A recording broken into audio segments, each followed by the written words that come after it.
Good morning. I call this session of the Public Service Commission to order. Madam Secretary, are there any changes to the final agenda?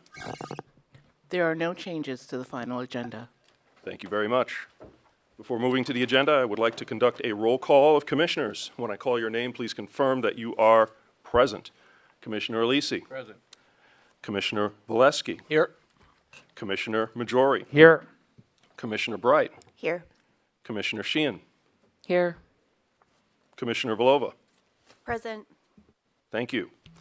Now, before we turn to the regular agenda, do any commissioners wish to recuse from voting on items 201 or 202? Commissioner Alisi. No. Thank you. Commissioner Valesky. No. Thank you. Commissioner Majori. No. Thank you. Commissioner Bright. No. Thank you. Commissioner Sheehan. No. Thank you. Commissioner Villova. No. Thank you. We'll now begin our regular agenda with our first item for discussion. Item 201, case 24-E-0322 and 24-G-0323 as it relates to the Niagara Mohawk electric and gas rates. This will be presented today by Judge Michael Clark and Judge Anthony Belsito. Dakin Lee Cakes, Michael Reeder, Jeff Hogan, and Michael Suma are available for questions. Judge Clark, please begin. Good morning, Chair Christian, Commissioners. My name is Michael Clark. I was assigned to preside over these proceedings with Administrative Law Judge Anthony Belsito. The draft order before you would approve a joint proposal, or JP, establishing 3-year rate plans for Niagara Mohawk Power Corporation, doing business as National Grid, for the time period running from April 1st, 2025 through March 31st, 2028.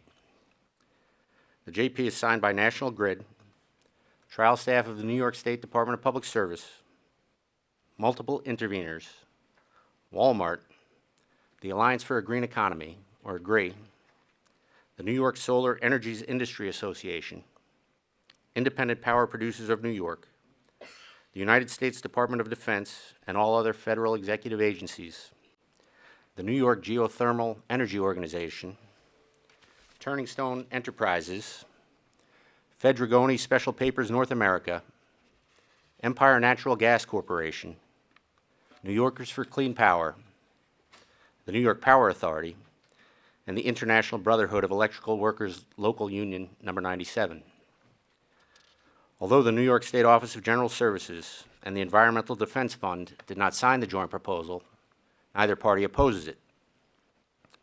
The Public Utility Law Project of New York, PULP, and the Utility Intervention Unit of the New York State Department of State, UIU, oppose various provisions of the joint proposal.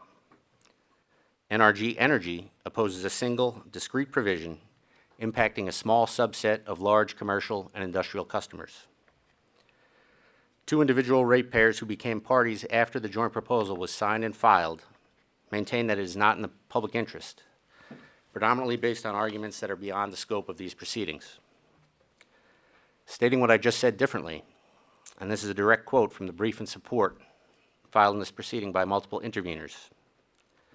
The joint proposal was executed and is supported by 15 parties representing the utility, DPS staff, customer parties, energy service companies, companies that develop and operate renewable and other generation facilities, governmental entities, environmental advocates, and unionized utility employees.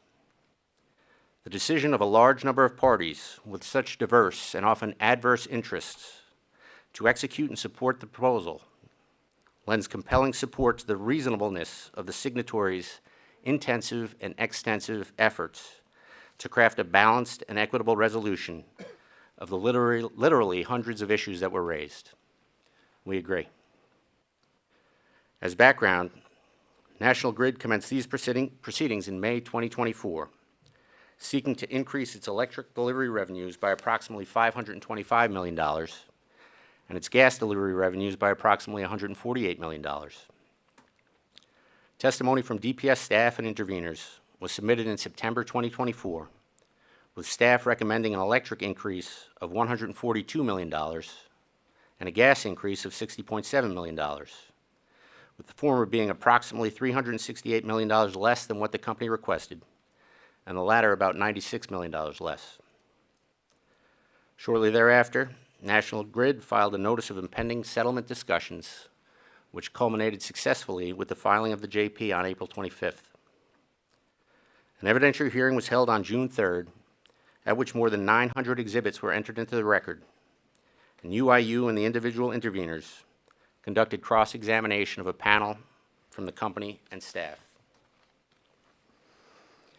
As indicated earlier, the joint proposal establishes a 3-year rate plan running from April 1st, 2025 through March 31st, 2028, with new rates becoming effective on May 1st, 2025, subject to a make-whole provision that allows National Grid to recover rates for the period from May 1st until August 31st.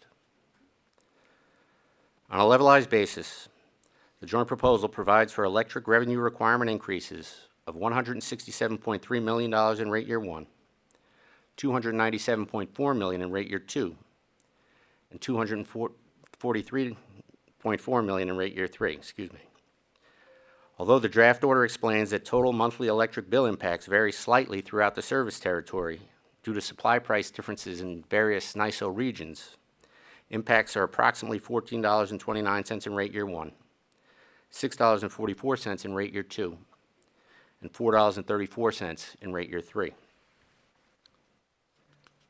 The recommended levelized gas revenue increases are $57.4 million in rate year 1, $64.5 million in rate year 2, and $71.8 million in rate year 3. Average monthly total bill impacts for residential customers are approximately $7.66 in rate year 1, $8.08 in rate year 2, and $9.18 in rate year 3. While UIU claims that these revenue requirements are excessive, and Pulp argues that the bill impacts are unaffordable, the draft order concludes that they are reasonable and, in fact, in the public interest. The expenses and investments underlying the requirements are necessary to maintain safe, reliable service, to comply with state policies, and to continue to upgrade and modernize the electric system while preparing the gas system for current and future demands. Moreover, to mitigate the impact of the proposed increases, the JP recommends that they be levelized or shaped over the term of the rate plan, and that rate compression associated with the electric increases be spread across rate years 1 and 2. The revenue figures in the JP also reflect the removal of discretionary spending and non-essential programs from the company's original proposals, deferring some capital investments, and more than $110 million in annual efficiency savings. The revenue figures also represent significant reductions from the company's original request. The JP allows a 9.50% equity and a 48% common equity ratio in all 3 rate years, and includes an earnings sharing mechanism that is triggered if the company's actual return exceeds 10.00%.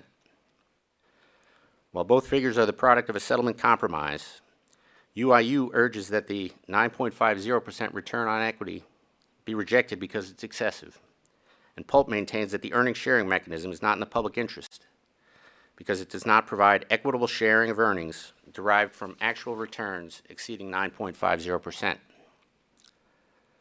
The order rejects both arguments, noting that the opportunity to earn a fair return is a fundamental requirement of a rate order. An opportunity is not a guarantee, however, and the order also observes that the responsibility to manage operations efficiently, as well as the risks of failure to achieve profitability, rests on National Grid. The agreed-upon ROE is a reasonable result that reflects market conditions at the time the JP was signed, and the earnings sharing mechanism acts as a safeguard against potential over-earning, while also ensuring that ratepayers benefit from any efficiency gains realized by the company. UIU's challenges to the JP's revenue allocation methodology and its treatment of pension and OPEB expenses are similarly rejected. With respect to the former, the order recognizes that costs of certain electric and gas assets are properly apportioned to both demand and customer classifications. As to pension and OPEB expenses, the relevant JP provisions appropriately contemplate the inherent risks and potential impacts on the company's cash flows and credit metrics, and they are also consistent with the Commission's applicable policy statement, which requires that utilities reconcile any difference between their approved rate allowance for pension and OPEBs and the actual expenses, thus ensuring that customers pay no more than is necessary to fund the plans. UIU also opposes the proposed capital expenditure amounts in the joint proposal, and the order recognizes that they are a significant driver in the overall rate increases. The order nevertheless concludes that the capital investment levels are needed to replace aging infrastructure, modernize and strengthen the energy system to maintain reliability, improve resiliency, and meet the state's environmental and social justice policy requirements. It is also notable that the electric capital expenditures recommended in the JP are almost $1 billion lower than the amount requested by the company, and the gas figure is approximately $400 million lower. Turning to customer service provisions, in 2016, the Commission directed utilities to establish a statewide monthly bill discount program promoting energy affordability for low-income customers that would assist them in achieving a 6% energy burden, meaning that no more than 6% of their income would be dedicated to their utility bill. While National Grid provides a fixed monthly bill credit to about 163,000 customers in its Energy Affordability Program, or EAP, an estimated 286,000 additional customers may be eligible but are not enrolled. To address this under-enrollment, the JP requires the company to expand direct outreach in certain disadvantaged communities with an enrollment rate below 25%, or to customers whose service was terminated due to non-payment. The JP also adopts PULP's proposal to track self-certification and manual enrollment data on a monthly basis, and it establishes targets for each of the next 3 program years, aiming to increase the number of customers enrolled over the prior program year by 4.5%. The joint proposal adopts a GREE's recommendation that National Grid provide a 100% shareholder-funded weatherization, health, and safety program, up to $1 million in each rate year, that will allow the company to provide non-energy related services to address barriers to energy efficiency in disadvantaged communities and low to moderate income households. Services include remediation of carbon monoxide hazards, mold, pests, insufficient airing or ventilation, plumbing problems, blocked access to spaces in the home, and unsafe appliances. These services will better enable enrollees to take advantage of energy efficiency programs, contribute to a reduction in energy consumption and greenhouse gas emissions, and reduce overall energy costs for program participants. Consistent with a recommendation from PULP, the JP requires that National Grid increase the promotion and marketing of special protection programs like life support equipment, medical equipment, and elderly, blind, or disabled designations. Information about these programs will be made more available at in-person events and more visible on the company's website. And the company is committed to improving the training of call center representatives so they can more fully assist eligible customers in obtaining these services. Several provisions in the JP advance CLCPA goals. As the Commission is aware, non-pipes alternatives, or NPAs, are intended to reduce greenhouse gas emissions while avoiding unnecessary construction or upgrades to the natural gas system, while explicitly ensuring that any such measures should not jeopardize the safety and reliability of the system. The JP requires that National Grid consider NPAs in lieu of leak-prone pipe replacements, system reinforcements, main extensions, new service line installations and replacements, as well as forecasted load growth areas. To address concerns expressed by various parties that customer participation has been a significant obstacle to NPA adoption throughout the company's service territory, the JP includes a heat pump monthly credit intended to incentivize residential and small commercial customers to install a heat pump as part of an alternative to traditional pipeline infrastructure. The credit is available to qualifying customers for 5 years and will offset costs associated with converting from gas to electric heating. To alert customers to the availability of the credit, as well as to otherwise promote NPA opportunities. National Grid must provide relevant, timely information on its website and in promotional materials, and make direct contact with eligible customers through various means, including in-person engagement. In connection with a recommendation that National Grid adopt a heating electrification make-ready program, the JP allows NPAs to include costs associated with behind-the-meter upgrades, as well as health and safety measures that may be necessary to facilitate NPA participation. A related provision requires that the company consider and quantify the impacts of an NPA on bill affordability and identify the number of anticipated EAP participants so it can develop a strategy for mitigating energy burden increases associated with NPA-related electrification. National Grid will also implement an integrated energy planning pilot to support targeted customer electrification for NPAs, particularly with respect to 9 segments identified by the company as requiring minimal system upgrades to electrify. These segments are located within 3 towns in the Capital District, 2 of which include disadvantaged communities. Incentives for participation include a free home energy assessment, coverage of all costs stemming from the replacement of gas equipment with electric alternatives, the heat pump credit to offset increases in electricity bills, and coverage of 100% of weatherization costs necessary to ensure effective sizing and efficiency of electric heating equipment. Finally, the JP requires that National Grid file an annual report detailing its CLCPA activities, performance, and investments in disadvantaged communities, including information related to energy efficiency spending, demand response programs, and clean energy jobs. The company must also convene a stakeholder meeting after the report is filed, which will enable interested entities to provide relevant feedback. In conclusion, when reviewing a joint proposal in a rate case, the Commission must ensure that its terms enable the utility to provide safe, adequate, and reliable service at just and reasonable rates. The Commission must also ensure that the settlement's terms, as a whole, produce a result that is in the public interest. Factors considered in this analysis include whether the terms appropriately balance the interests of a utility's ratepayers, its investors, and the company's long-term viability, produce outcomes that may have arisen had the case been fully litigated, whether such terms are consistent with the social, economic, and environmental policies of the Commission and the state, and whether they are supported in the record. In light of all of the above, we believe that the joint proposal satisfies these criteria. That concludes our presentation, and we are available for any questions you may have. Thank you. Thank you for the work that went into putting this together. I want to note that this is the first of 2 rate cases that we're going to be talking about today, and I think it'll be helpful for everybody here and listening to make sure we have a clear understanding of the process and various points that apply to both this and the subsequent rate case.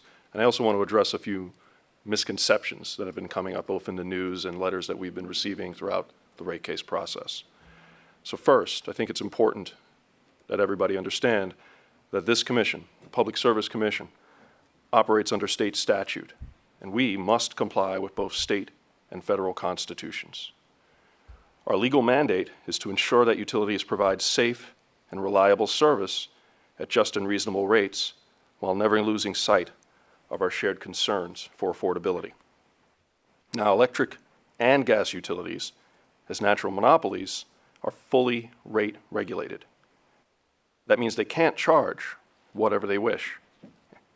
Also, contrary to the desires expressed by many throughout both of these rate cases, utilities cannot be required to provide service for free. Utilities are entitled to recover their legally and prudently incurred costs, and their shareholders are entitled to a fair return comparable to industry standards. In New York, those returns are set at what many have considered to be the low end of the legal range, and they are among the lowest in the nation.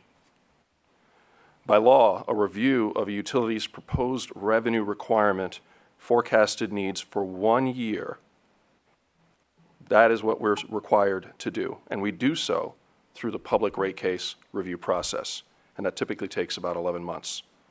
And in conducting this review, there are two paths we can follow. We can follow a litigation pathway, where we set rates as intended to meet the utility's needs for a single year.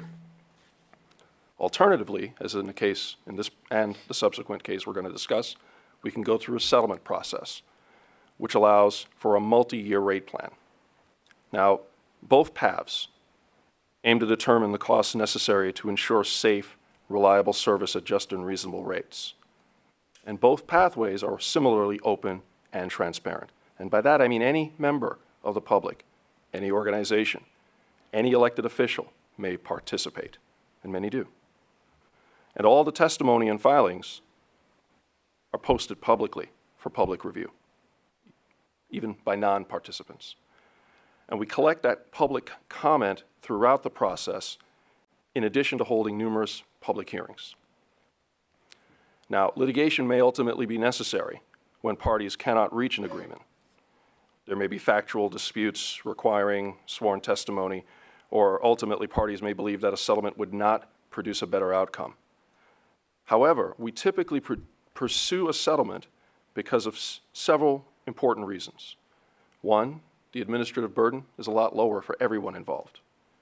Two, it enables multi-year rate plans, meaning we do this once, we set a firm objective for several years, and we don't repeat this process year after year after year. And three, it balances diverse interests of customer advocates, labor unions, businesses, environmental groups, and others, as noted by Judge Belcito in highlighting the various parties signing on to this agreement. And it also allows for policy issues beyond what's in the litigated record. Important policies, such as expanding our low-income outreach. Now, if the settlement collapses late in the process, and ultimately we cannot come to an agreement to extend the timeline, we have a variety of legal options, including the use of temporary rates. But even then, we're still bound by law.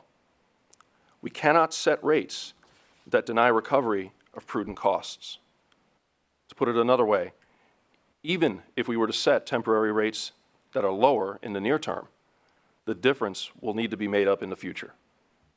And as anyone with a credit card knows, when past balances and future needs combined, that typically means higher costs. And for ratepayers, such an approach would lead to future rate increases that are even higher, creating an even greater affordability burden. Now, with that overview, I want to talk about the specifics of the case. And again, I want to commend staff for their work in bringing this before us today. Both staff, the parties involved, the elected officials as well. In looking back on the original proposal from the utility, I feel confident in saying that it has been scoured by all parties and the various expert witnesses for opportunities to identify what we consider to be discretionary and non-essential spending. I think we've gone to great lengths eliminating or deferring these expenses entirely. And I was very impressed and pleased to see so many parties to the joint proposal, 15 in total, 15 spanning a wide range of perspectives and a wide range of outcomes and desires. And I want to acknowledge that we also received over 4,500 public comments, all of which have been reviewed and are part of this case and available for public review. Now, as I know in the past, and I know my other commissioners have said, rate cases are where our work to balance multiple objectives come into clear focus. And it is through our public and transparent process that our own objectives are often voiced by the parties who bring their perspectives to the table. We know that we have achieved a good outcome when we ensure that all participating parties are heard and we can reach a compromise with the aim of ensuring our energy system can continue to serve its intended purpose and the Commission can meet its legal mandates. And as with all compromises, it is rare that everyone involved gets everything they are looking for. I, and again, I'm sure my fellow commissioners agree, remain very concerned about affordability. The joint proposal before us does do a good job of getting costs down, but the increases are still higher than we'd like to see. despite the understanding that they reflect evidence presented in these cases. Now, while we're committed to finding the least impactful outcomes to make the case as efficient as possible, just and reasonable rates and the ability to maintain reliability require us to provide a utility with sufficient revenues to cover its cost of service. Of particular note and interest are the provisions aimed at minimizing future costs and aligning future investments with the overall direction of the state's climate and energy policy. Notably, for certain new customers requesting gas service, National Grid will be required to determine if customer needs can be satisfied through a variety of alternatives, potentially at a lower cost, which means rather than simply providing new gas service as a default approach, we can align our investments towards a future where we decrease our reliance on overall gas use. Grid is also going to be required to proactively develop load reduction strategies to mitigate or avoid the need for future investments, an approach that will not only pay dividends for years to come, as customers will not have to pay for these investments through higher and higher rates. Further, the proposal incorporates additional resources to support energy affordability programs and resources to enhance existing protections for vulnerable customers, protections that I think we all agree are becoming more essential than ever. Now, for all these reasons, I am supporting the joint proposal, and I want to send a message to the parties and the members of the public that expressed very legitimate concerns about affordability. I would estimate that over 90% of the public comments received expressed concerns about high costs for utility service in one way or another. Over the past several years, household expenses have gone up faster than in paychecks, and utilities are an essential service that many cannot afford. And when unavoidable utility costs go up, families face difficult decisions about what they won't spend money on. Could be groceries, could be medicine, could be anything, but something has to give. The Commission shares these concerns, and we have heard in this case, and frankly every case I've participated in as a commissioner, these same concerns. There are structural and legal factors utilities are addressing that in isolation are serving a legitimate public interest, but cumulatively they are driving rates up. These factors limit how much we can cut down the rates, and we need policymakers at every level of government to effectively help us address all these issues. But more importantly than anything else, we need the utility companies across the state to step up. They too need to do more to meet this moment. Affordability is a paramount concern right now. And this department has taken multiple actions to find efficiencies, to control expenses, and develop options to assist the most vulnerable customers and minimize costs for all. And we fully expect utilities to be similarly innovative with these goals in mind. That said, I again support the JP and thank you for your efforts. Commissioner Lisi. Thank you, Chairman, and thank the department and all of the highly professional people involved in many months of putting this agreement together. I'm going to support it. I can't really add anything to what the chairman just said. I think that was a perfect delivery of covering all of the concerns of everybody involved. And I think that this, by agreeing to this, that we do extend protection for a number of years to everybody involved.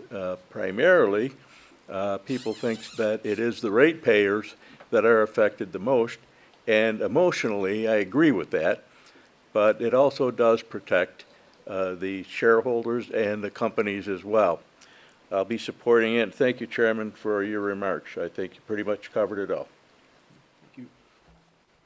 Commissioner Valesky. Thank you very much, Chair. I just have a few overarching comments, but before I do that, I just want to just take a half a minute to acknowledge the fact that we're back in our traditional home here on the 19th floor of Agency Building 3, and I do want to acknowledge the good work of our colleagues at our sister state agency, the Office of General Services, to return this building to its full functionality and full use. It's good to be home. Judge Clark, Judge Belcito, thank you for presiding over this extremely important process, to the trial staff who participated, and to the programmatic staff at the department who participated and put a lot of long hours and really good work in this development of the joint proposal. Thank you for that work.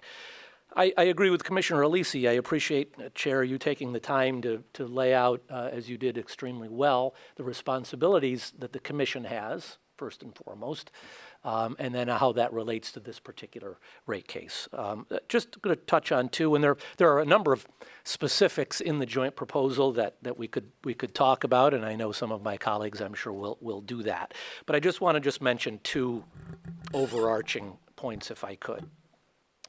Chair, I think you had used the word scoured when you referred to the staff's efforts in receiving the proposal, the original proposal from the company, and the point in time from then to the development of a joint proposal. And I think that's a good word, and I think it's a good way to describe it, because the focus on affordability, which is, I know firsthand, top of mind for staff at the Department of Public Service, going through that proposal with a fine-tooth comb and really removing as much of the non-essential discretionary funding that existed, and making sure that the product that eventually comes to us is the minimum amount that is needed to provide safe, reliable service. So I do want to highlight that,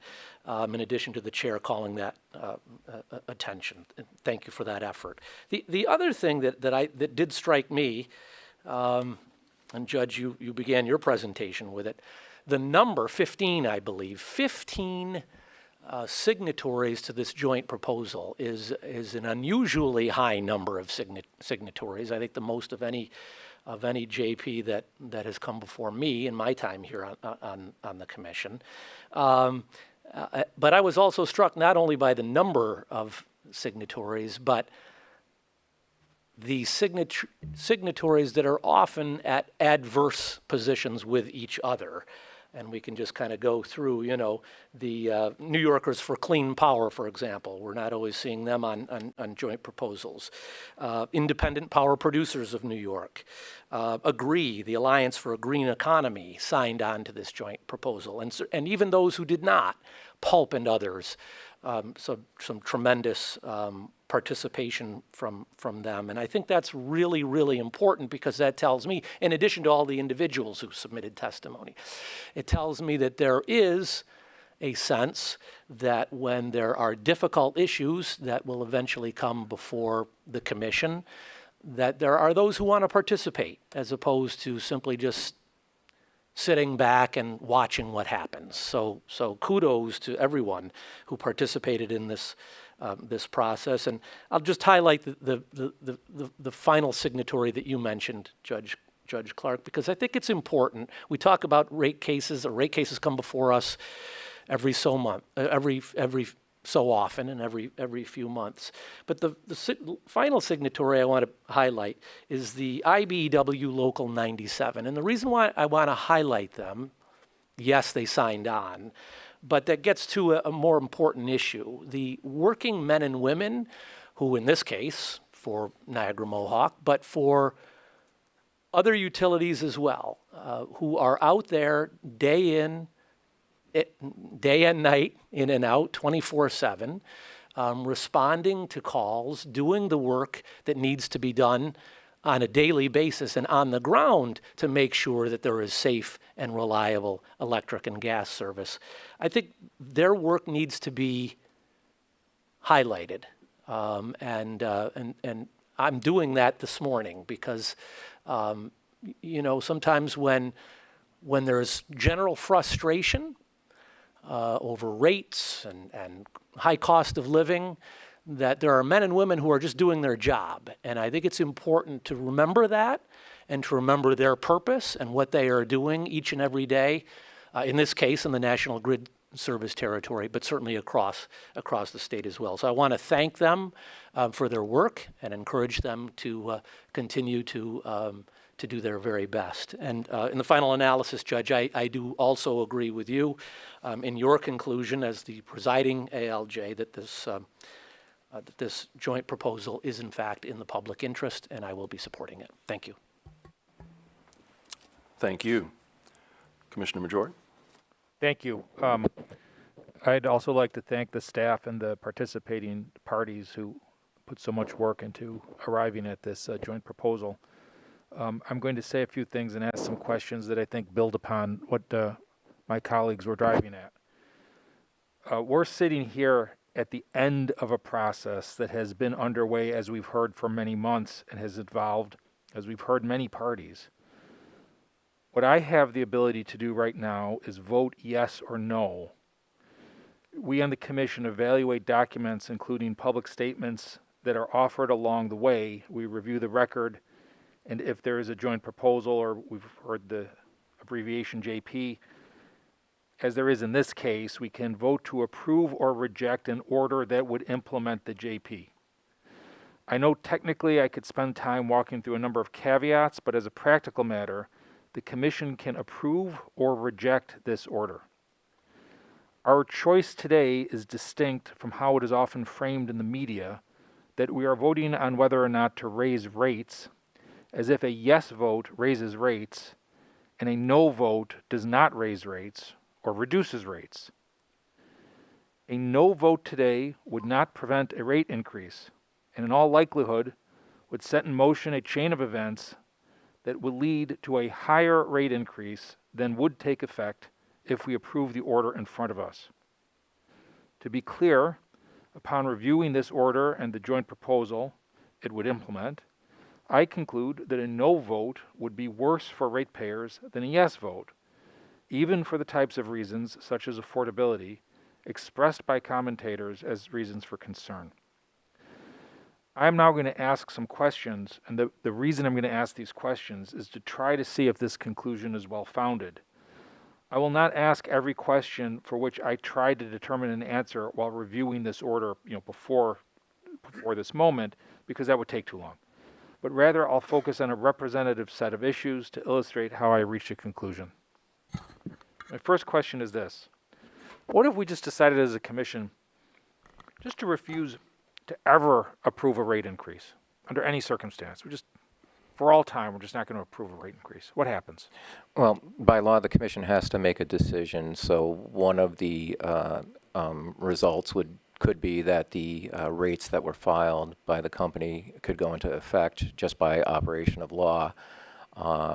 Otherwise, the commission would ultimately be required to make some sort of decision to change that result. Okay, and the rates that were filed would raise rates by $1.4 billion more than this JP? It's approximately what was filed in this case, yes. Okay. So as a practical matter, I can vote yes or no, and if a no vote carries the day, like I said, what's likely to happen is a process that either brings us back to where we are today or worse. Now, I think much of this has to do with how the rate plan, as the chair was explaining, would allow for the recovery of costs that are either explicitly legally mandated or reflect the company's strategy for complying with laws. In other words, from my perspective, there is very little discretionary spending that we would be approving, and we've heard this already today. There was quite a lot of discretionary spending removed from what the company included in its initial petition through the process, as explained in your presentation, Judge Clark has explained in your presentation, and as the chair explained. So I just want to be crystal clear. As a general statement, do you agree with that? Yes, I absolutely agree with that. Okay. So just, for instance, in terms of a legal requirement, local governments can charge this utility taxes that have little or nothing to do with paying for the delivery of energy to ratepayers. Can we legally reject cost recovery for the company to pay its taxes that are assessed, imposed, and collected by local governments like cities and towns? No, the law requires that any taxes that are imposed on the utility be recoverable from ratepayers. Okay. There's a number of costs associated with the provision of safe and reliable services, which is also a legal requirement. An example of this is the repair of leak-prone pipes. Now, I understand how much and when and where are all debatable issues, but say we just wanted to accelerate the transition away from the reliance on natural gas and decided to reject any cost recovery for fixing leak-prone pipes.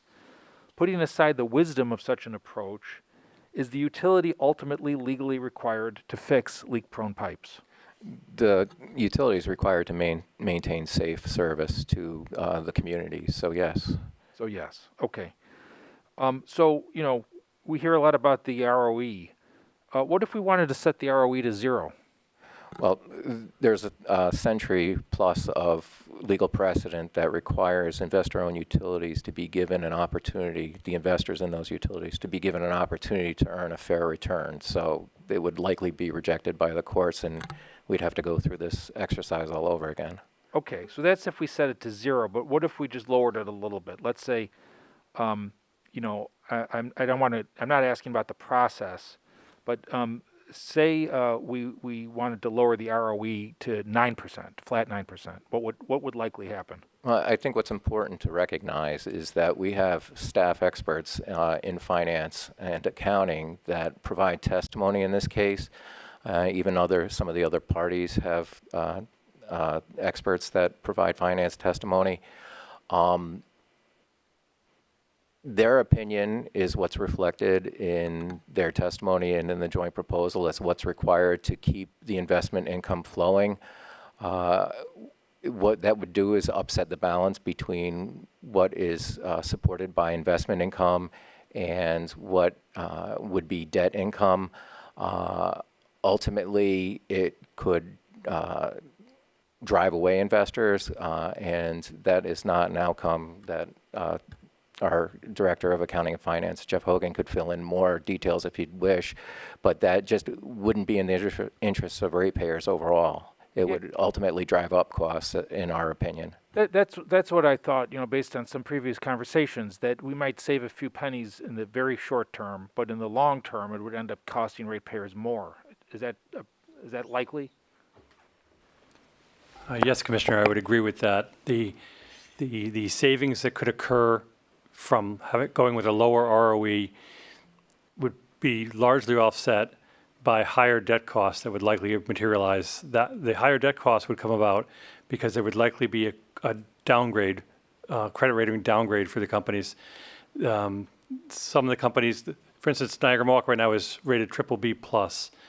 Its metrics, its financial metrics, barely support that current rating. As has been stressed several times, we do all we can to keep the rates affordable, to keep expenses as low as possible. One of the ways we do that is by allowing only enough net income or return to shareholders, enough to keep the metrics, just enough to keep a credit rating. If you were to go lower than that, for instance, 9% instead of the 9.5% in this rate plan, that would drive the metrics lower. It would signal to the rating agencies that there's the regulatory regime, which is part of what they use in deciding what the credit rating should be, is not what it was, and it's a tougher situation for the companies, and in my opinion, would almost no doubt result in a downgrade. That would lead to higher debt costs that would be locked in for anywhere 10 to 30 years because the debt they take out is has those levels of maturity. Okay, thank you. So let me ask about a couple things that I don't think are at least directly legally mandated. You know, surely the company's economic development programs and the EAP are not dictated directly by law. Why don't we eliminate them? Well, there are programs that are meant to improve the utilities' provision of service overall. A lot of those programs fit into that or help the communities in terms of providing jobs and even if it's not directly like the economic development programs, supply energy to businesses that ultimately do provide the jobs in the local communities. So I just want to probe on this a little bit more. On the economic development programs, I don't particularly like them, but you know, it seems that by expanding the base, by attracting or growing businesses, that actually helps the larger pool of ratepayers. Is that correct? It absolutely does. I mean, the more customers that attach to the system, especially within existing infrastructure, the more that the rates can be put out over a larger group of customers. Okay, and on the point about the EAP, if we didn't have an EAP program and there was more unrecoverable debt, how does that reflect on the vast majority of other ratepayers? So the difficulty is if you have people that can't pay their bills and go into arrears, then the company starts to build up uncollectible expenses, but they're entitled to cover their costs. And so those uncollected bills have to be collected from other ratepayers that are able to afford it. Okay. There was a debate between some of the commenters about how the company calculates depreciation costs. The law does not dictate a particular methodology, so why don't we just go along with what has the least impact on ratepayers in this order? Well, there's a lot of theories that go into developing depreciation rates, but essentially what you're trying to do is match the service lives that asset will be in service, so that you're collecting up until that asset is taken out of service, and when new infrastructure is put in, you'll start over again. You don't want the overlap. I mean, that's essentially the theory that we're trying to uphold. Okay. So, Judge Leakakes, I was asking these questions as a representative sample of the types of costs that the company has to recover. Am I missing some category that the company needs to recover, that they don't need to recover, really, that we could just reject? No, and that's why we have our professional judges that sit on these cases, is to review these joint proposals, to review the testimony that's filed in the case, and where parties come in and provide testimony that they believe that the company is spending unwisely or in areas that don't need to have spending in them. We look at that and we make sure that those costs are either taken out or that there's an explanation given by other experts from staff or otherwise that support those costs and say, no, they really are needed by the utility to continue to provide safe and adequate service. Thank you. That's all of my questions. I'm just going to make a concluding statement. As I noted earlier, as has been noted, what's coming before the Commission today is a joint proposal. That joint proposal document is essentially an agreement reached after considerable time and effort by some of the participants in the rate proceeding. Not all of the participants, but nonetheless a number of participants. As Commissioner Valesky was highlighting, 15 parties signed on to the joint proposal before us, and those signatories brought forward a diverse set of perspectives. Some commentators have contended that the Commission should vote no today. That argument asks that the Commission discount and reject the agreement negotiated by a number of experienced and well-informed participants. It would also be a decision made with the full knowledge that the likely eventual outcome would be either very similar to what's before us today or higher rates. In my view, such a vote would be dishonest. There is a temptation to take the Pontius Pilate route and wash my hands and say, not my decision. But I think that would be unconscionable. So, unless one of my colleagues changes my mind, I'm going to support this item. Thank you. Thank you. Commissioner Bright. Thank you, Mr. Chairman, and thank you to ALJ Clark and Belcito for your work on this. So as with any settlement, this is an agreement negotiated among the signatory parties, and I was particularly impressed with what came out of these negotiations. So I wanted to name a few things that I found notable. Niagara Mohawk is enhancing the metrics, reporting, and outreach of their energy affordability programs, which Commissioner Majori just mentioned, so that more eligible customers who are not enrolled can get enrolled, and that we also track that progress. The 100% shareholder-funded weatherization and health and safety programs that will allow the company to provide services to its customers that will remediate barriers to energy efficiency that are also health and safety hazards, like Judge Clark mentioned. So mold, pests, ventilation issues, but particularly in disadvantaged communities and for low and moderate income households.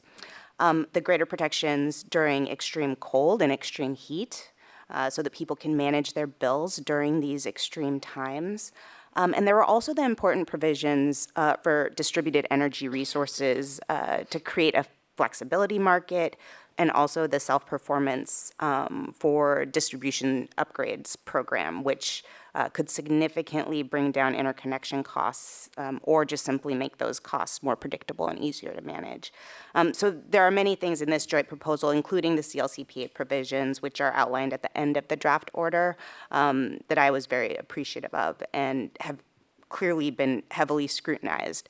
And I see what is proposed here as advancing a system that is in the public interest. So I want to thank everyone involved, including the judges, staff, and all the parties involved in this complex case and who had a role to bringing us to where we are today. So I will be supporting this item. Thank you so much.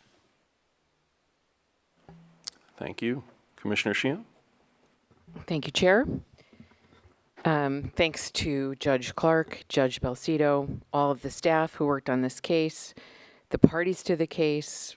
Obviously, everyone who participated understands that this is a complex and time-consuming process. Your contributions as a participant are valued, and they do help to prepare and achieve a thoughtful settlement. Judge Clark did list the diverse signatories, and we've heard from my fellow commissioners on, that list that ranges from New Yorkers for Clean Power to the U.S. Department of Defense, which I think is impressive. And it does speak volumes to the number of diverse interests that were represented by this settlement. One thing that I wanted to just spend a little time on, as someone who lives in the National Grid territory, I've been getting a lot of phone calls and texts from friends. Wait, this is you guys are going to decide this? And, and I get a lot of questions, including from, my family members too. So, the bulk of the question is why, right? Why is this happening? And so just stripping it back and looking at the drivers, I think, Judge Clark, you did a good job, but I just wanted to spend a minute on this. That, for me, one of the things that's really critical in the job that we do is ensuring that we have a reliable system. Our energy system, electric and gas, is reliable. We know that our economy, our public health, public safety depends on that. Anyone who's traveled to a country or another region where that's not the case, you experience very firsthand what it means to not have a reliable system and what the ripple effects of that can be. So reliability is a really critical issue for me. When I look at this case and I look at the question of what's driving the rate increase and is it going to help us ensure a reliable system, I look at the capital expenditures as one of the biggest drivers. So in trying to communicate what those capital expenditures are, just going through the numbers, we have $5.5 billion being invested in the electric system, $1.4 billion in the gas system, which is $1.4 billion less than what National Grid asked for.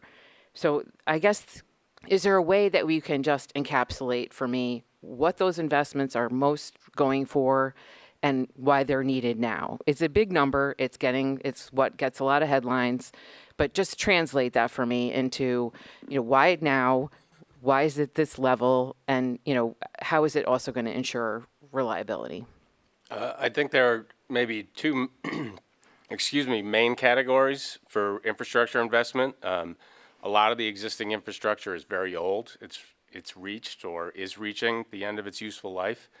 And the other aspect is modernizing the grid to meet the increased load or expected increased load from electrification and electric vehicles primarily. And those are the two main factors, I think. Okay. That's very helpful. I mean, as I look at it, other drivers, as Commissioner Majori mentioned, we have there are taxes, property taxes included, that get passed on. There are other federal and state safety requirements that are part of this. So there's legal requirements and that are built into ensuring a safe and reliable system. So I just wanted to highlight that as well. So one other thing that has gotten some attention that we didn't speak to is executive compensation. And it's my understanding that this JP does not include any ratepayer funding for executive bonuses for incentive compensation. I just want to get that on the record. That's correct. Okay. So the JP does not include ratepayer funding for executive incentive bonus compensation. Correct. Okay. All right.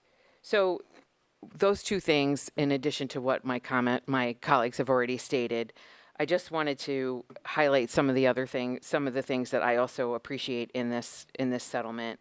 The outreach and marketing, enhanced outreach and marketing for the EAP program, which is the energy affordability program, as well as the enhanced energy affordability program, which we recently acted on as a commission. Special protection programs for the most vulnerable people in National Grid's territory. The implementation of cost-effective non-pipes alternatives for the gas system that will help avoid costly upgrades to the natural gas system. So those are some of the other things that I think are really worth highlighting in the settlement. As my colleagues have already stated, no one up here wants to approve a rate increase, but we have a legal obligation to ensure that we have a safe and reliable system and that our citizenry depends upon. So with that, I do see this as a balanced resolution that will continue to provide safe and reliable service, and that is in the public interest, so I will be supporting it. Thank you. Commissioner Vlhova?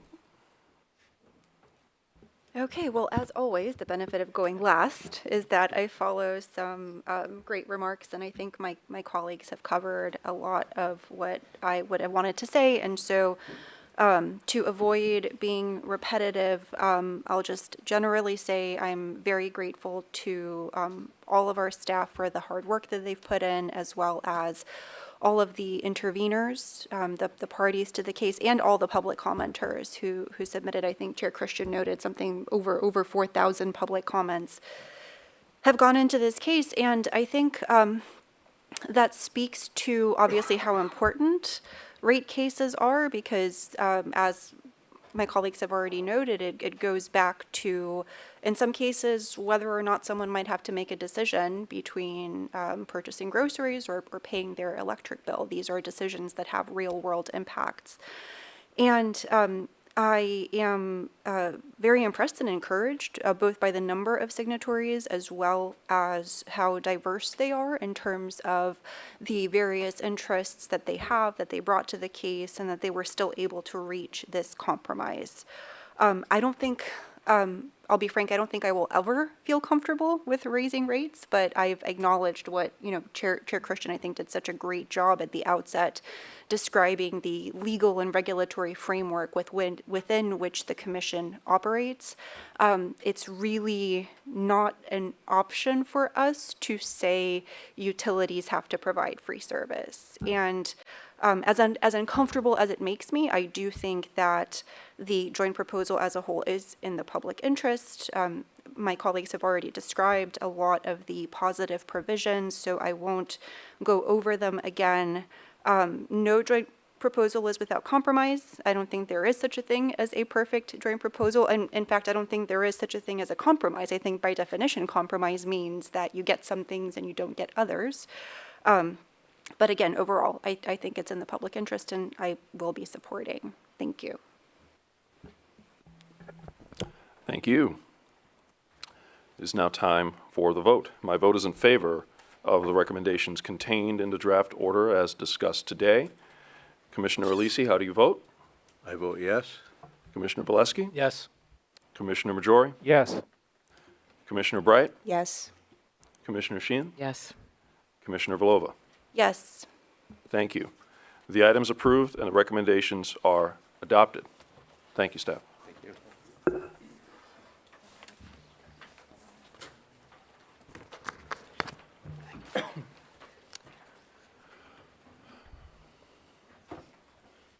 With that, we now move to our second item for discussion today, item 202, case 24-E-0461 and 24-G-0462, as it relates to Central Hudson electric and gas rates.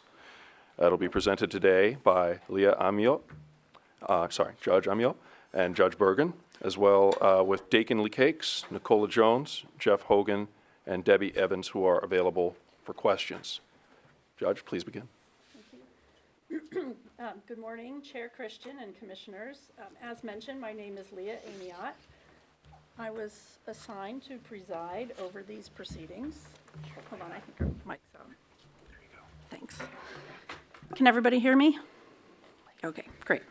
I was assigned to preside over these proceedings with Administrative Law Judge Erica Bergen, who is here with me this morning, along with Chief Administrative Law Judge Dakin Lekakes.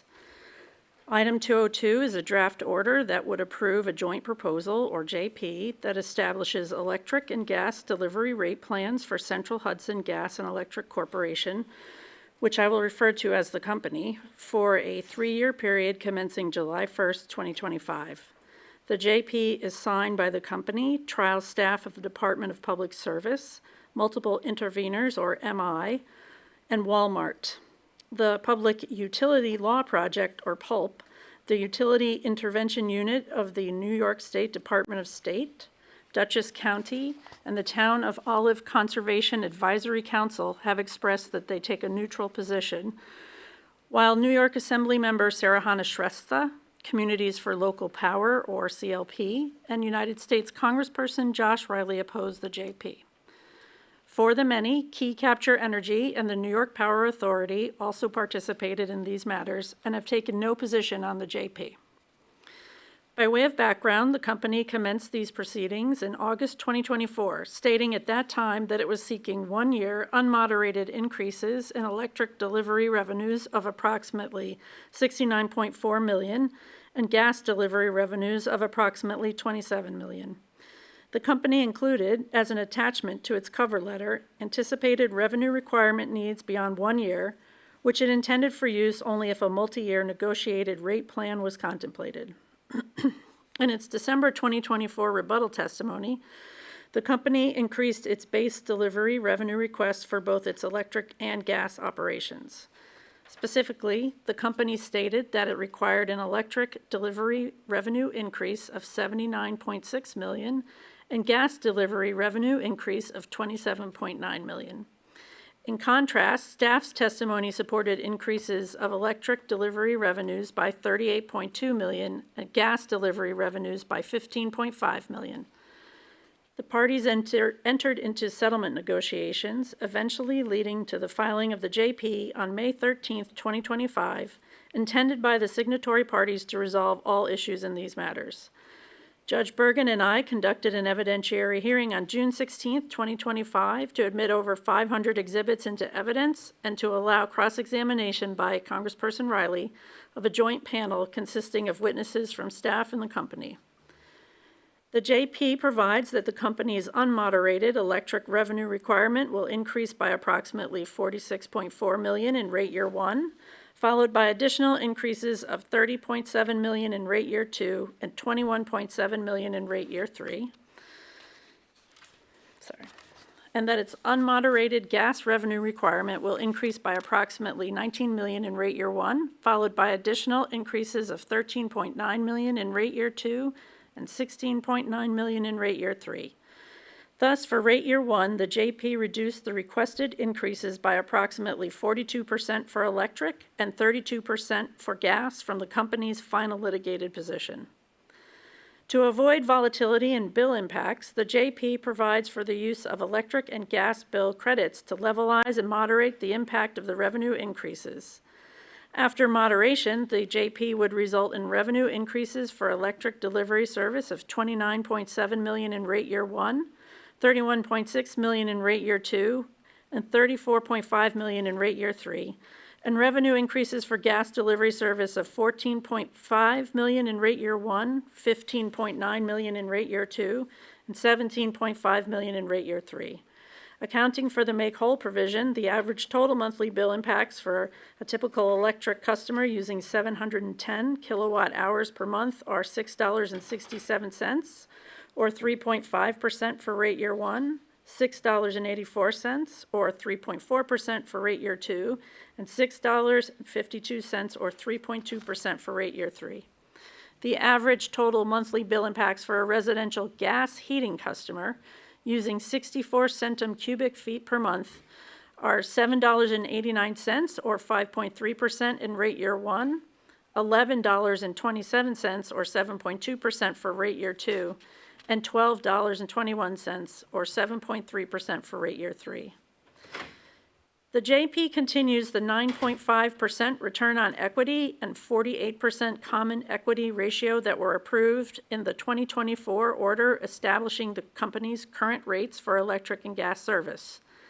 The 9.5% return on equity is the product of a settlement compromise and falls within the range of the 10% proposed by the company and the 9.2% recommended by staff. The JP also includes a 3-tiered earnings sharing mechanism under which customers will share in 50% of any actual earnings the company records between 10 and 10.5%. Between 10.5% and 11%, the company's share is 75%, and for any earnings exceeding 11%, the customer share is 90%. The earnings sharing mechanism is designed to encourage efficiencies, but also to ensure that customers are not funding excessive company earnings. The rest of the JP's terms provide for a standard rate plan. The majority of the electric and gas capital spending increases will support replacement of aging and obsolete infrastructure in the company's service territory, including the replacement of leak-prone pipe. Other major rate drivers are labor costs, including those related to cybersecurity, depreciation expense, property taxes, and increasing uncollectible expenses. The JP includes several deferral mechanisms that protect ratepayers in the event that the company does not spend the amounts approved by the Commission, including the requirement that the company defer for future return to customers the rate allowances for executive incentive compensation in rate year 2 and rate year 3 if the company has not implemented management audit recommendations by the end of each rate year. Having reviewed the evidence compiled in these matters, it is our view that the participating parties thoroughly examined the company's proposed capital expenditures and that the budgets reflected in the JP fall within the range of possible outcomes that could have resulted following a fully litigated case. We note that, as an additional safeguard for ratepayers, the JP has performance targets for both electric and gas, which encourage the company to increase system reliability and safety. The electric performance targets are the same as in the previous rate plan, with the company subject to negative revenue adjustments of 30 basis points for failure to meet existing metrics. With the exception of leak-prone pipe removal, which the company anticipates completing in 2028, the applicable gas performance targets are more stringent than those currently in place. In addition, the company will also continue its separate gas safety programs, which are its leak-prone service replacement, community gas emergency response drill, and residential methane detector programs, as well as its pipeline safety management system. The JP exposes the company to a risk of incurring total negative revenue adjustments of 150 basis points annually for failing to meet the agreed-upon performance standards. The JP also provides the company with the opportunity to earn an annual maximum of 30 basis points in positive revenue adjustments for exceeding the metric target levels for gas safety performance and for meeting the agreed-upon goals in its separate gas safety programs. For customer service, the JP continues the customer service performance indicators currently in place, namely PSC complaint rate per 100,000 customers, residential customer satisfaction, percent of calls answered in 30 seconds, and appointments kept. These metrics will continue for the first rate year at the current targets and associated negative revenue adjustment levels, with the total number of basis points at risk for the percent of calls answered within 30 seconds thereafter increasing from 12 to 15 over the remainder of the rate plan's term. The JP also requires the company to expand language access for customers with limited English proficiency, to continue its protections for residential customers related to extreme cold and extreme hot weather conditions, and to implement a plan to waive finance charges for customers with short-term payment agreements.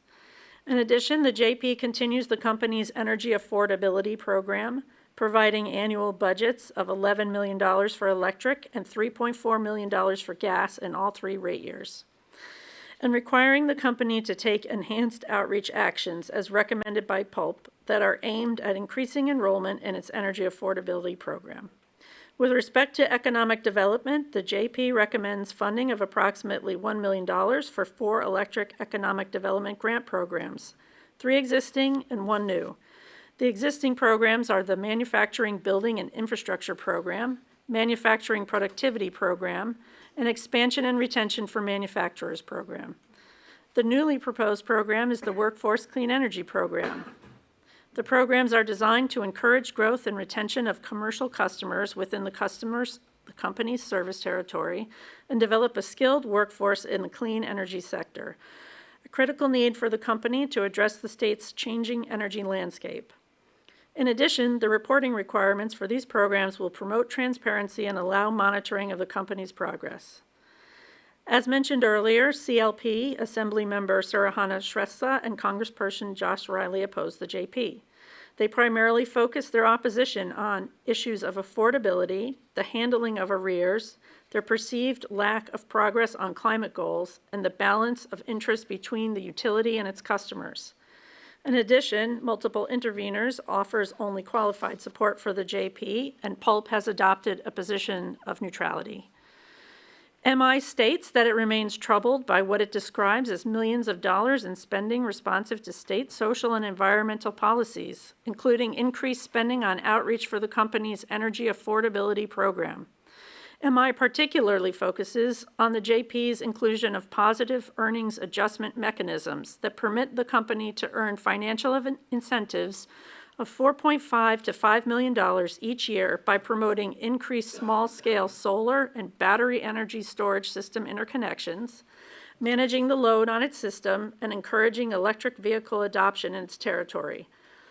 MI recognizes that current commission policy requires customers to fund positive earnings adjustments, and therefore it does not seek to challenge that policy or any other state policy in the context of this rate proceeding. But it supports the earnings adjustment mechanism provisions only because the incentives in the JP are closer to those proposed by staff rather than those of the company. As MI acknowledges, commission policies on issues such as positive earnings adjustments that were established in other proceedings are collateral matters that are not under consideration in this rate case. Although PULP is not a signatory party to the JP, it praises the JP for requiring enhancements to the company's energy affordability program, furthering efforts at increasing enrollment, waiving financing charges for customers with short-term payment agreements, continuing extreme weather protections, and increasing protections for customers with limited English proficiency. Nevertheless, PULP explains that it declined to support the JP due to its concern that the proposed bill impacts would exacerbate the issue of affordability for the company's customers who are not enrolled in the energy affordability program. PULP's concerns are addressed by the recently adopted Enhanced Energy Affordability Program, which will be open to customers earning below the state median income, but who are currently ineligible for program benefits, and will expand the number of households eligible to receive utility bill relief. CLP opposes the JP due to its concerns about affordability, arrears, managerial salary increases, gas infrastructure investments conflicting with climate goals, a lack of focus on the CLCPA, and a lack of transparency regarding payments of overhead to Fortis, which is the company's parent company. With respect to affordability and arrears, the assembly member makes the very similar arguments to those of CLP. Turning first to affordability, the increases in revenue requirement contained in the JP, while significant, are necessary to fund capital projects required to upgrade aging infrastructure, customer protection initiatives, improvements to cybersecurity, and gas safety programs. The manner in which the revenues will be collected, specifically rates are mitigated and levelized over the 3-year term of the rate plan through the use of regulatory liabilities, and the increases associated with the make-whole provision will be collected over the balance of rate year 1 and rate year 2, will serve to ameliorate the rate impacts to some extent. The proposed enhancements to the company's energy affordability program should help to limit, and in some cases eliminate, the rate plan's resulting bill impacts on eligible customers, as well as mitigating the issue of arrears. As noted in the order, the department's Energy Affordability Working Group is also exploring arrears-related recommendations for consideration on a statewide basis. The Assembly members' arguments regarding the need for a comprehensive plan to address arrears are more appropriately pursued on a statewide basis through the generic energy affordability policy proceeding to ensure standardization and prevent inequities among ratepayers. In our view, the increases recommended in the JP appropriately balance affordability concerns with the Commission's obligation to ensure that the company has adequate revenue to deliver safe and reliable service, will be able to meet the regulatory and statutory requirements imposed on it, and is able to provide a reasonable return to its investors. Although it makes generalized claims that the rate increases in the JP are too high, CLP primarily focuses on proposed 4% increases in management salaries and lowering expenditures on LPP replacement as ways to reduce cost. However, the management wage increases, which amount to approximately $2.8 million annually, are supported because they are consistent with the results of a forecast from World at Work, on which staff and the Commission have consistently relied, including in the 2024 order approving the company's last rate plan. In addition, the Commission has repeatedly rejected CLP's argument that only actively leaking LPP should be removed, concluding that the removal of LPP is required to ensure the safety and security of the company's gas system for customers and the public alike. CLP further argues that there is a lack of transparency regarding the company's payments to its parent company, Fortis, and that the terms of the company's financial obligations to Fortis are less than clear. Similarly, the congressperson argues that the Commission determined in the acquisition order allowing Fortis to acquire the company that it is vital to review Fortis's books and records, noting that the company has provided an average of $80 million per year in income to Fortis, which is approximately 5% of Fortis's annual profits.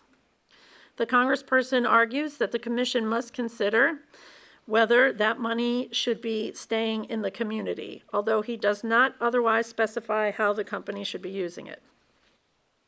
Regarding the payments to Fortis, the JP continues the set of cost allocation standards adopted in the acquisition order, which, when coupled with the relevant reporting requirements, provides staff with the information needed to ensure that proper cost allocation procedures are followed. The Commission approved the provisions of the Fortis overhead allocation methodology in the company's last settled rate case, and the allocations are set forth in the company's revenue requirement work papers, which were made available to all parties. The congressperson's arguments on this topic, that the Commission must further examine all of Fortis's books and records in determining whether the rate of return set forth in the JP is reasonable, are not compelling. In directing that a joint proposal fairly balance the interests of investors and ratepayers, the settlement guidelines address balancing affordability concerns against utility shareholders' constitutional right to earn a reasonable return on investment. The guidelines do not, as the congressperson argues, compel a broad assessment of the financial situation of those shareholders. In addition, as explained at length in the order, there is no conflict between statements made by Fortis and the company in quarterly reports to investors and the company's request for a rate increase. In any event, the evidence in the record supports the rate increase set forth in the JP. More generally, we note that the public comments regarding Fortis and certain parties' arguments reflect a persistent misconception that foreign ownership of a utility affects the Commission's legal obligation to provide the utility's investors with an opportunity to earn a return on their investment. In determining that Fortis's acquisition of the company was in the public interest, the Commission took steps to isolate the company from Fortis's operations.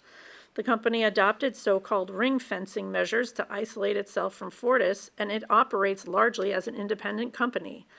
Given the safeguards in the acquisition order and the lack of any evidence that the company or Fortis have violated those safeguards, the Commission treats the company and Fortis as entirely separate corporate entities. Therefore, in determining the rates that would provide the company with its constitutional right to an opportunity to earn a return on its investments, the Commission sets a return on equity on the amount of equity invested in the company itself, regardless of the company's eventual upstream corporate owner. The congressperson and assembly member also challenged the JP's allowed return on equity as too high. The congressperson concedes that a return of 9.2%, as recommended by staff in its initial testimony, is supported by the record, but he asserts that 9.2% is the very upper bound that the Commission should accept. The Assembly member requests that the Commission reduce the JP's return on equity to 9.0% and require a shareholder-funded study to verify the company's claim that the cost to customers resulting from a credit rating downgrade would exceed the cost to customers associated with maintaining a higher credit rating. The Assembly member also urges the Commission to conduct a study to determine whether cost savings would result if the company were replaced with a not-for-profit state-run corporation. As staff and the company explained, the return on equity was calculated in part by taking staff's initially recommended return on equity of 9.2% and adjusting it to take into account the risk and uncertainties stemming from a multi-year settlement. Staff maintains that the proposed return on equity is reasonable, was arrived at by adhering to the Commission's preferred method of calculation, and appropriately balances ratepayer interests against the Commission's obligation to provide the company with a fair opportunity to earn a return that is similar to the return of other companies with similar risk profiles. Further, contrary to the Assembly members' arguments, it would not be appropriate to consider any comparison of publicly owned utilities in setting the return of an investor-owned utility because publicly owned utilities do not share the same risks of operation, and they have access to funding that is unavailable to investor-owned utilities. Finally, CLP challenges the JP as an inadequate response to the CLCPA and specifically takes issue with the proposed continuation of the company's LPP removal and differentiated gas programs. CLP argues that these programs improperly incentivize costly investment in the company's gas infrastructure, leading to stranded costs. CLP also maintains that renewable natural gas programs have limited or questionable value due to a lack of credible regulation and independent certification authorities. However, the JP appropriately adds limitations on the company's existing differentiated gas pilot program to ensure that the program remains narrow in scope and is tailored to protect customers from excessive and wasteful costs as this nascent industry is developed. Further, the pilot program is consistent with similar pilot programs authorized for other utilities. Nevertheless, the differentiated gas program continues only as a pilot program, and as such, approval of its continuation in the JP should not be read as the Commission's endorsement of the purchase of differentiated gas in perpetuity. Contrary to CLP's arguments, the CLCPA does not require a reduction of utility gas system infrastructure. The JP's differentiated gas and LPP removal programs are directly related to managing and reducing emissions, which contributes to the attainment of the state's policy goals. Therefore, approval of the JP would not be inconsistent with the CLCPA. In conclusion, in establishing electric and gas rate plans, the Commission must find that the proposed rates assure the continuation of safe and adequate service at just and reasonable rates and produce a result that is in the public interest. A negotiated joint proposal must meet the public interest standard after the Commission's consideration of the following factors: whether the joint proposal balances the protection of consumers with fairness to investors and the long-term viability of the utility, whether it is consistent with the environmental, social, and economic policies of the Commission and the state, and whether it falls within the range of reasonable likely outcomes that would have resulted in a fully litigated proceeding, and whether the record provides a rational basis for the Commission's adoption of it. Based on a thorough evaluation of the record and this presentation of our findings, we believe that the JP satisfies these criteria. In short, the provisions of the joint proposal represent a reasonable compromise that will allow the company to continue to provide safe and reliable service to its customers. That concludes our presentation, and we are available for any questions that you may have.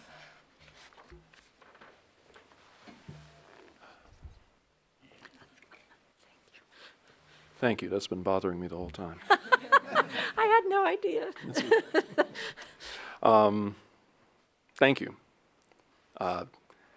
As this is the second of the two rate cases we have before us today, I won't repeat what I said earlier, but I do want to take the time to reaffirm our commission's legal mandate, which is, once again, to ensure that utilities provide safe and reliable service at just and reasonable rates while never losing sight of our shared concern for affordability. And again, with every rate case, a negotiated proposal can only be adopted if it meets the public interest standard. And again, that standard is a standard set within New York State Public Service law. This means it must align with the state's environmental, social, and economic goals and produce an outcome, as you stated, within the range of reasonable results from a fully litigated case. And it has to be clear, rational, and based on the evidentiary record, which I believe what you have before us today satisfies all of those. I believe the proposal satisfies a balance of the various interests involved, both protecting consumers and ensuring the long-term viability of the utility. And in looking at this framework, I see the numerous comments. I think over 200 comments were received, in addition to the wide array of parties involved. And most importantly, from my perspective, I'm very pleased with the customer service provisions and the lack of opposition to those, ensuring that utilities and their customers work together and that the utilities are effective in their outreach and their interaction with consumers is going to be essential both to their long-term financial viability as companies, but also in our ability to move forward with the various investments we need to meet the variety of goals in addition to those stated earlier. So again, for these reasons, I support the joint proposal fully. I thank you both, Judge Bergen, Judge Amiot, for your work, and I have no questions. And with that, I go to you, Commissioner Alisi. Thank you, Chairman. So I have essentially the same comments and notes: assure safe, reliable service at just and reasonable rates and serving the public interest. But I am curious about the one aspect of studying a state-run utility. How much consideration was given to that? I judge by your look very little. Okay. Was there an offer from the member of the Assembly to fund such a study? Because I think she said No. to have the Yeah, she wants the The commission do to it. conduct the study. under normal circumstances, under abnormal circumstances, would the commission ever do that kind of a study? And where would the money come from? I mean, I feel like that raises a legal question that's probably, we would defer to OGC, but I'm not sure that that falls within the range of the Right. jurisdiction of the commission. And in this particular rate case, it really is outside the scope, 100%. This is to set the rates for the coming year. The proposal, the initiative identified really goes very well beyond it, and it would not be appropriate here. Okay, I'm just asking the question because I could offer one for free. I think they have that in Cuba at this particular point. But I'll be supporting this in any event because it does serve the public interest and because it is based on a significant amount of effort by our highly professional staff. I want to thank you for your work, not only here today, but also we sometimes overlook how much time and effort goes into the briefing process that we receive prior to these meetings. It's extensive and it's in-depth. And I know for myself, more often than not, I base my vote on the information that you impart and provide to us in those briefings as much as I do here in the public effort as well. Thank you very much for that. I'll be voting yes. Thank you. Commissioner Valesky. Thank you, Chair. Thank you to both judges presiding ALJs in this case and to the entire team at the department for the work done. Thanks also, as I indicated in the previous rate case, to all of the stakeholders, those who signed the JP and those who did not sign the JP. All of that contributed to the final product before us. Just a couple of really quick points. One, I think it's worth noting that assuming this draft order is approved, this will mark a return for Central Hudson ratepayers to a 3-year rate structure. There may be some confusion that may exist because, and I think back to the chair's opening comments on the National Grid rate case about the two different tracks that a rate case might take, a litigated case versus a joint proposal, which is what we have here. Central Hudson's ratepayers are currently paying rates that were established under a litigated proceeding that concluded about a year ago or so. So this would mark a return to a three-year rate case and therefore some degree of certainty in terms of what their electric and gas rates will be for the next 3 years. The only other point I wanted to make, Commissioner Sheehan and I had an opportunity to join both of you at some of the public hearings in the Hudson Valley, and among the many comments that we heard, and I would say much frustration that we heard, much of that had to do with the company's relationship to its parent company, Fortis. And I appreciate, Judge Amiot, you spending as much time as you did today in talking about what the joint proposal includes by way of the relationship between Central Hudson and Fortis, and I believe doing a really good job of separating fact from fiction. There's a lot of emotion, understandably, among ratepayers, but the facts matter, and I think this joint proposal went a long way. At least I'm hopeful toward clarifying some misperceptions that may exist. So kudos to the attention that was placed on that. I also find the joint proposal in the public interest and will be supporting it. Thank you. Thank you. Commissioner Majori. Thank you. Thank you for the presentation and the work that you did and everybody on staff and the parties to this joint proposal.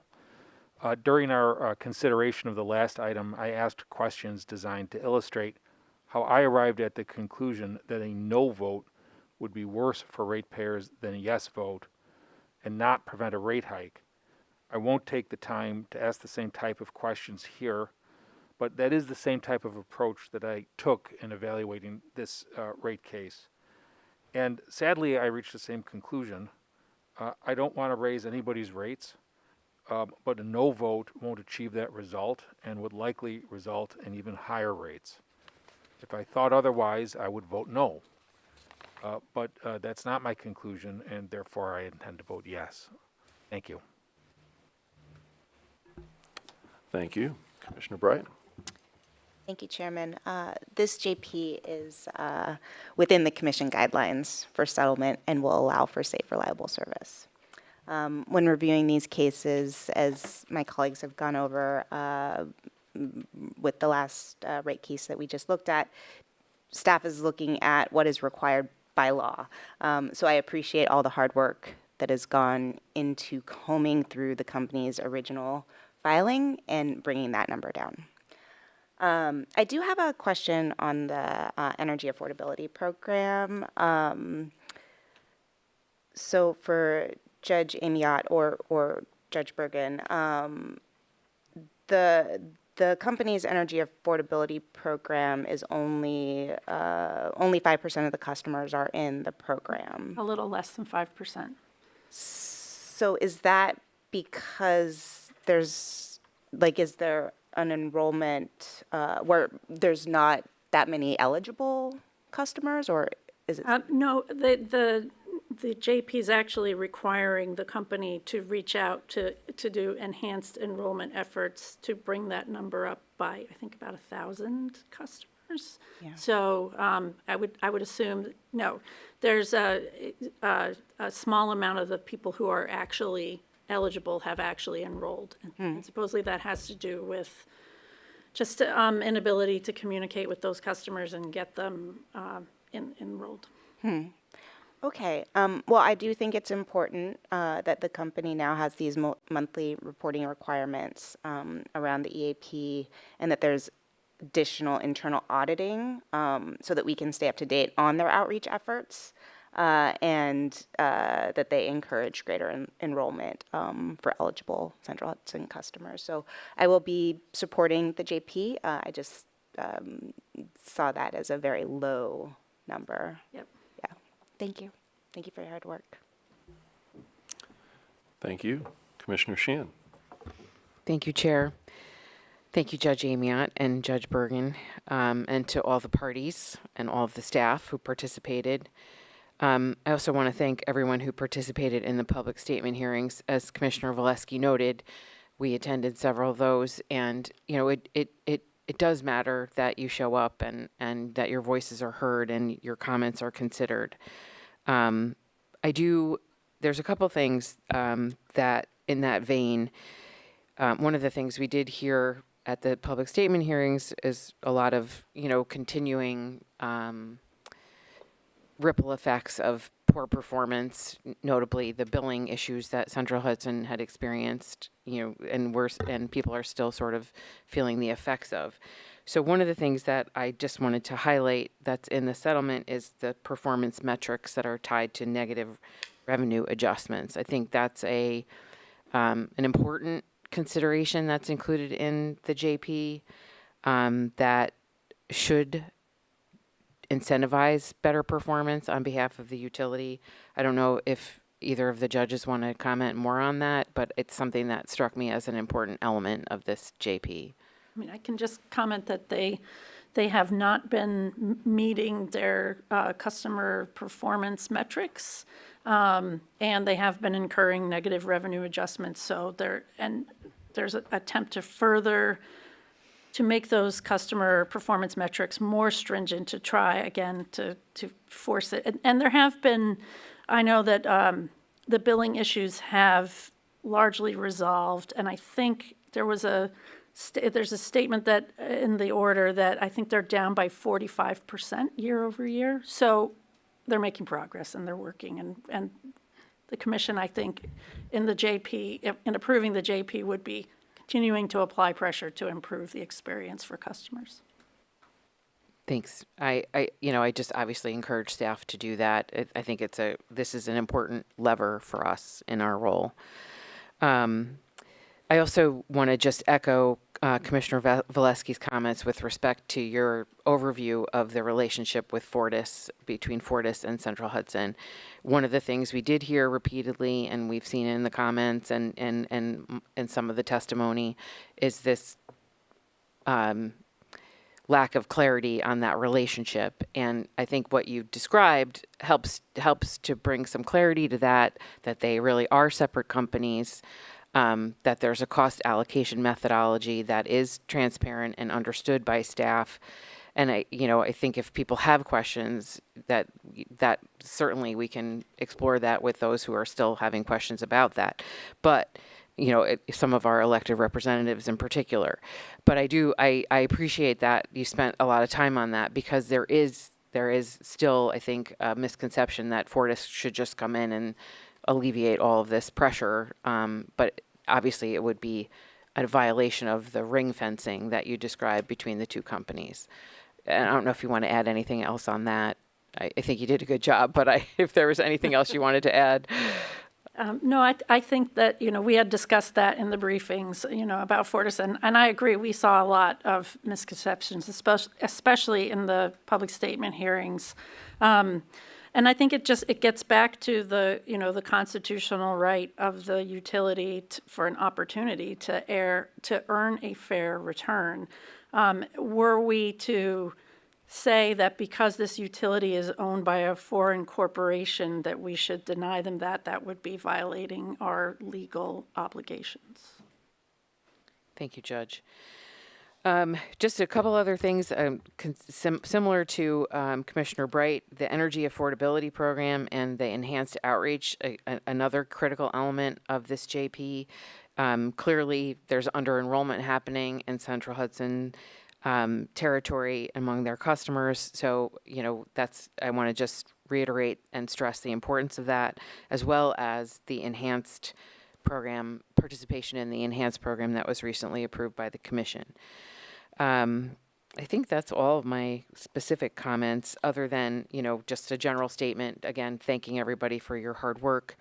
I do see this joint proposal as in compliance with state law. I do think it balances multiple interests to create a reasonable compromise. And as I stated in the National Grid case, for me, it ensures a safe and reliable service and is in the public interest, so I'll be supporting. Thank you. And Commissioner Vlhova. Thank you. Thank you to our staff, as always, for your great work, and to all of the parties and interveners to this case and public commenters. I have a couple of, or I have questions on two issues. One is the fixed customer charge for residential customers. The other is the differentiated gas program. So I'll start with the customer charge question first, or questions. My first question there is, what increase in the residential customer charge does the joint proposal propose in each of the rate years? And if you could provide the answer as both dollar amounts and percentage increases over the current customer charge, I would appreciate it. Thank you. Oh, that's better. Sure, Commissioner. So a little background, the current charge for electric residential customers is $21.50 per month. On the gas side, for residential heating customers, it is $26.25.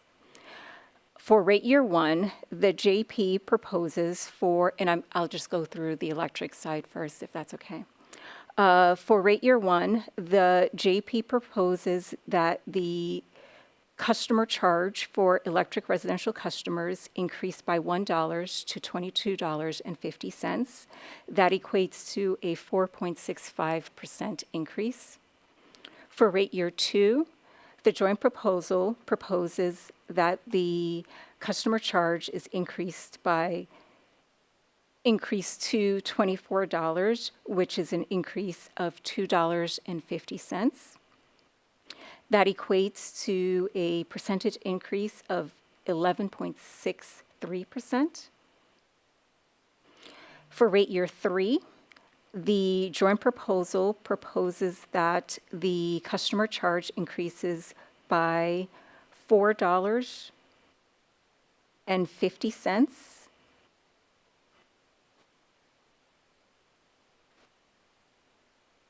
Sorry. Increases by $2. Sorry. Rate year three customer charge is increased to $26, which is a change from rate year one of $4.50, which equates to an increase compared to current rates of 20.93%. On the gas side, just a reminder, the current customer charge is $26.25.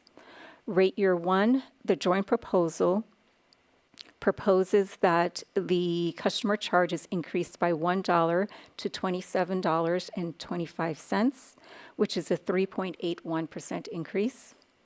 For rate year two, the joint proposal increases the customer charge to $28.75, which equates to a $2.50 increase from the current charge.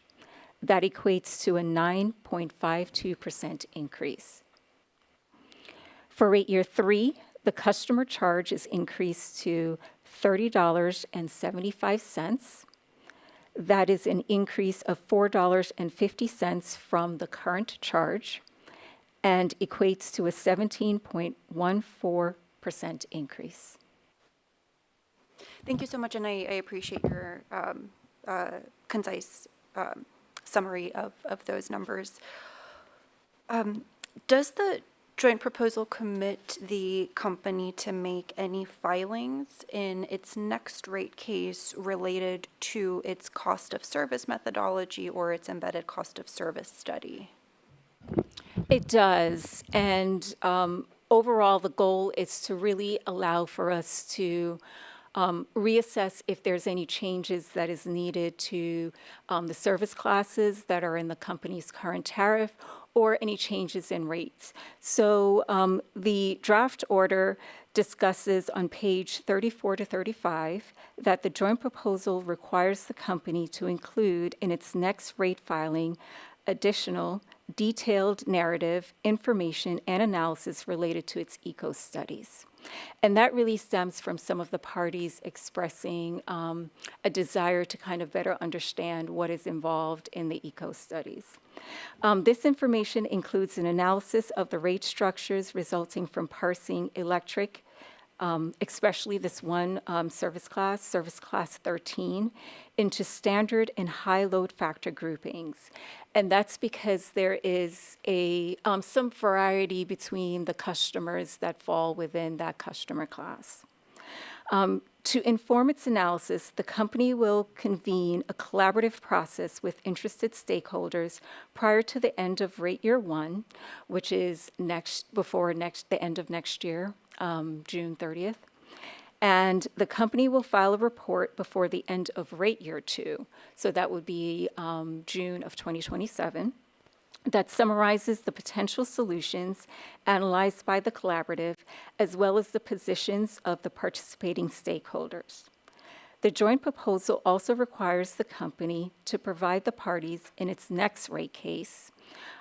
So the company is allowed to file about a year before its current, the rate plan that we're considering. So in its next rate case, its eco study model and supporting work papers, including any engineering and accounting analysis that it relied upon in supporting its proposed classification, allocation, and functionalization of costs. Thank you so much. I recognize these are very thorny and in the weed issues for folks, for those of us who are not steeped in this daily. So you've already answered this question to some extent, but could you describe what the potential benefit is of having the company provide this additional information in its next rate filing? Sure. Again, it is really to allow the parties to be able to have a better understanding of what is going on in the eco studies. The eco studies is the basis for determining what is the revenue or how we're going to collect revenues from the different customers. And it also helps to guide us regarding rate design as well. And so by having a better understanding of what's going on in the eco studies, we then get a better understanding of why some service classes or customer types are responsible for a certain amount of revenue versus the other. And when you say responsible for a certain amount of revenue is another way of saying that they're responsible for a certain amount of the cost? Correct. Okay, thank you. I turn next to the differentiated gas question. Thank you so much, Nicola. I understand, or I recall that from the last one-year rate case, there was a provision that required the company to file monthly reports related to, I'm sorry, I don't remember what that type of fuel was called at that time. I don't think it was called differentiated gas in the last last rate case order. There's a couple different terms that have been used, including renewable natural gas. It's called referred to as differentiated gas in this order. So thank you. So if I'm recalling correctly, the company was required to file reports. I'm curious whether you've had an opportunity to take a look at those reports and if you can share what they can tell us, what we know so far. Sure. Just to be clear, those reports were filed under the prior rate case order because they pertain to the last rate case. So they're not in this record per se, but they are within the realm of consideration for the commission because they're internal commission documents. So the company did start filing reports in July 2024 at the start of its most recent rate plan. According to those reports, the company was not able to procure any differentiated gas, natural gas, despite its efforts until November of 2024, and then was subsequently unable to procure the differentiated gas again until May 2025. So for the most recent rate year, July 1, 2024 through June 30, 2025, they purchased about 3.1 million decatherms of the differentiated gas at an average premium of about 2 cents per decatherm. The total premium cost was about $62,000. So that's the only available data we have at this time. And, discussing with staff, there is a caution that, what can we draw conclusions about for that? It's a very small, limited amount of data at this point. So we would caution against drawing too many definitive conclusions at this point. Thank you. I appreciate your guidance.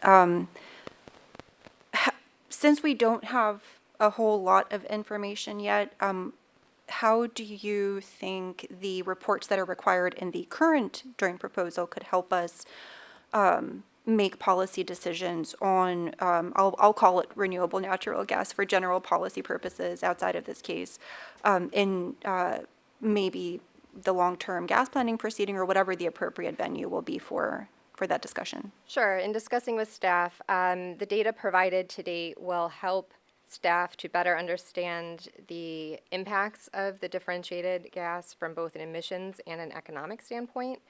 For emissions, the company's reporting will allow staff to first identify how the methane intensity will vary from region of origin and compare it to the baseline methane intensity of that area to draw some comparative impacts of differentiated natural gas versus traditional gas purchasing.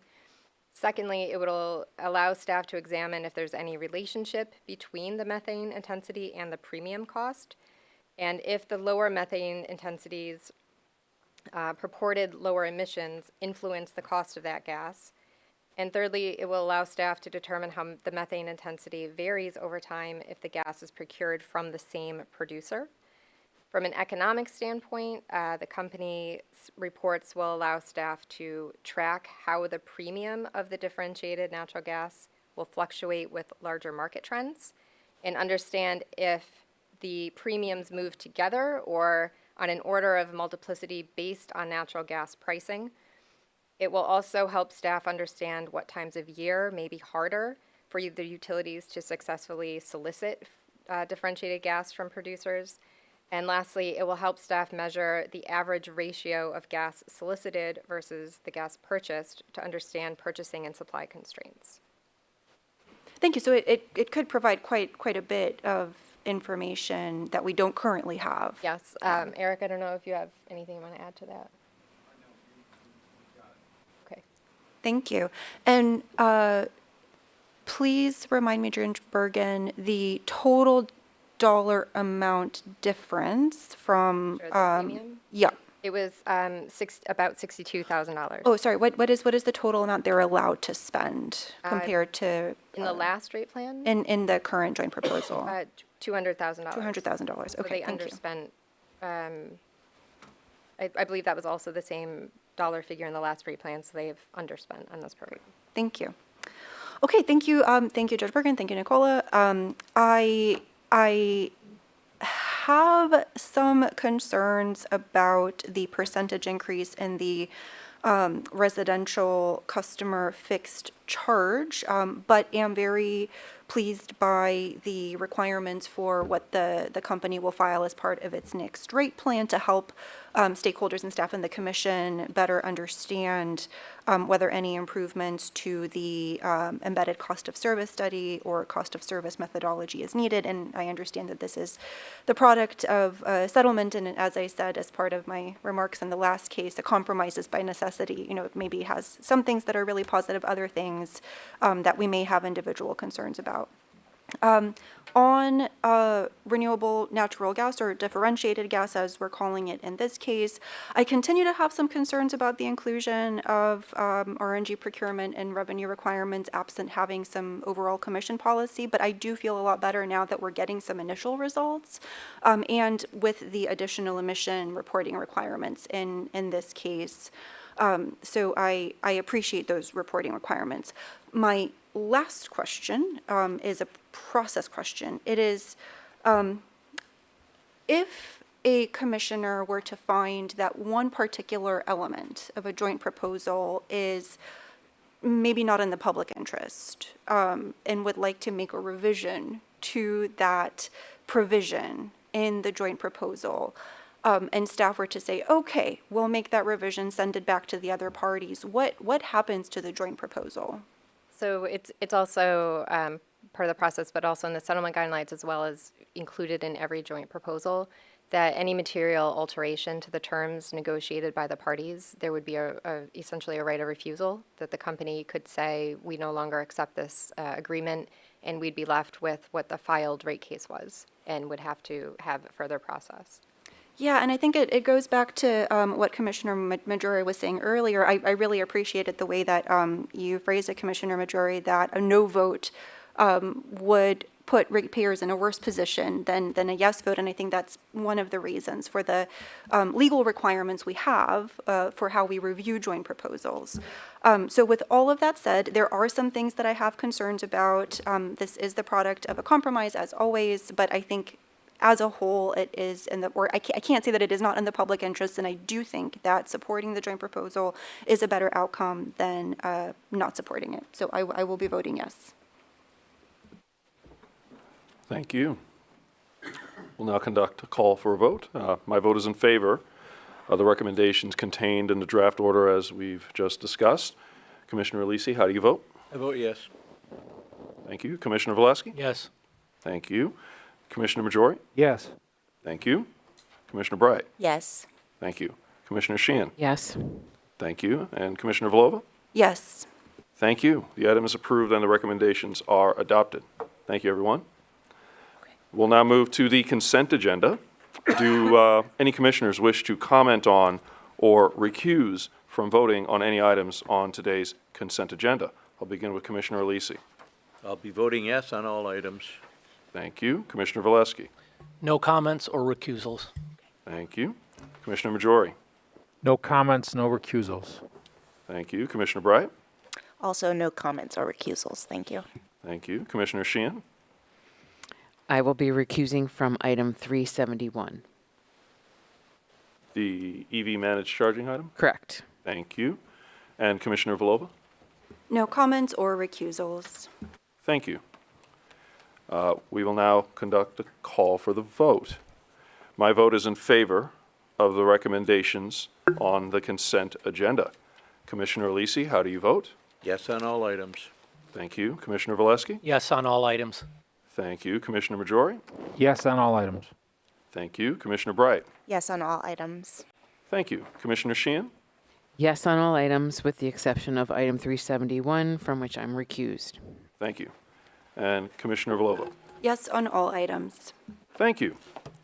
The items are approved and the recommendations are adopted. Madam Secretary, is there anything to come before us today? There's nothing more today. With that, I adjourn. Thank you, everyone.